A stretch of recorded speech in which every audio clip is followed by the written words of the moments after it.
இந்த மாதிரி இந்த விஜய் ரசிகர்களுடைய பைத்தியக்காரத்தனமான செயல்பாடுகள் எங்களுக்கு எரிச்சலை ஏற்படுத்துச்சு. இப்ப விஜயும் இந்த மாதிரி சச்சின் ரீரிலீஸ் பண்ணி குட் பேட் அக்லியோட வசூலை குறைச்சதுனால நாங்க நிச்சயமா விஜய்க்கு ஓட்டு போட மாட்டோம் அப்படிங்கிற மாதிரியான ஒரு கருத்தை தெரிவிச்சிருக்காங்க. இதுல இன்னொரு விஷயத்த நுட்பமா கவனிச்சு பார்க்கணும். மே 1 அஜித்துக்கு பிறந்த நாள்.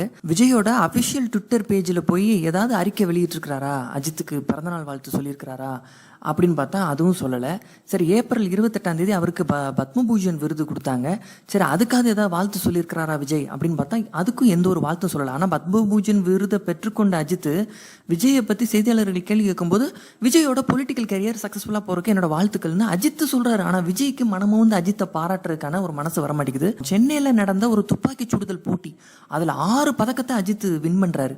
உடனடியாக சீமான் ஒரு அறிக்கை வெளியிடுறாரு. பன்முக திறமை கொண்ட நடிகர் அஜித்துக்கு வாழ்த்துக்கள், தொடர்ந்து இன்னும் பல்வேறு பதக்கங்களை வெல்லணும் அப்படின்னு பாராட்டு தெரிவிச்சாரு சீமான். ஒரு அறிக்கையை வெளியிட்டார் அதுக்காக. ஆனா விஜயால மனமோந்து அஜித்தை பாராட்ட முடியல.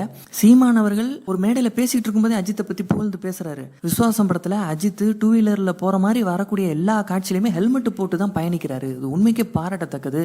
அதை பார்க்குற அவரோட ரசிகர்களும் ஹெல்மெட் போட்டு தான் நம்ம பயணிக்கணும் அப்படிங்கிற ஒரு எண்ணம் அவங்களுக்கு வரும். அதனால உண்மைக்கே அஜித்தினுடைய இந்த நடவடிக்கையை, இந்த செயல்பாடை நான் வரவேற்கிறேன். இதே மாதிரி எல்லா நடிகர்களும் ஒரு முன்னுதாரணமா நடிக்கணும் திரைப்படத்துல அப்படின்னு சீமான் வந்து சொல்லியிருந்தாரு. சகோதரர் அஜித் அவர்கள் அந்த விஸ்வாசம் படத்துல தலைக்கவசம் போட்டு உந்தூர்லயே ஓட்டுறார். அது பாராட்டத்தக்கது. அவரை பின்பற்றுகிறவரெல்லாம் நீ தலைக்கவசம் அணிந்து ஓட்டுவார்கள் என்று